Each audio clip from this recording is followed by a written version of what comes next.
राजकीय अंतर्मनाचा वेध घेणारे news channel star city one. राज्यातील आणि देशातील राजकीय घडामोडी पाहण्यासाठी आणि इतरही बातम्या पाहण्यासाठी सबस्क्राइब करा स्टार सिटी वन। शिरूर लोकसभेला मी शिवसेनेच्या उमेदवारांचा प्रचार करायला तयार आहे। मात्र भोसरी मतदारसंघात शिवसेनेचा एकही नगरसेवक नाही, शिवसेनेचा एक खड्डा प्रचार करणारा कार्यकर्ता नाही।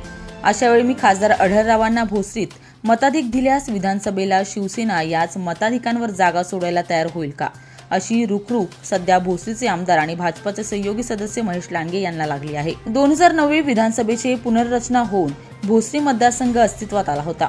त्यावेळी लांडगे यांनी भोसरीसाठी शिवसेनेची उमेदवारी मागितली होती।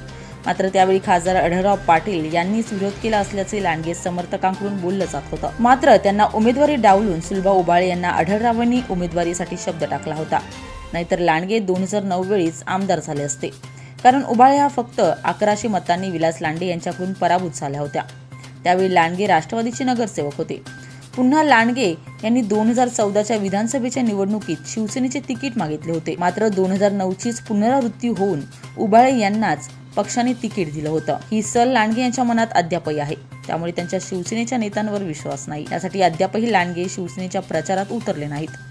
मात्र बुधवारी 4 तारखेला त्यांनी आपल्या कार्यकर्त्यांचा आढळरावांसाठी विजयी मेळावा आयोजित केला असून या मेळाव्यात ते आपल्या भूमिका नगरसेवकांपुढे आणि कार्यकर्त्यांपुढे मांडणार आहेत। मात्र आपली आमदारकी सुरक्षित करण्यासाठी त्यांना भाजप किंवा शिवसेना या 2 पर्यायांपैकी एका पर्यायाची निवड करावी लागेल, हे मात्र नक्की। स्टार सिटी वन साठी रेशम अंबादास, पिंपरी चिंचवड।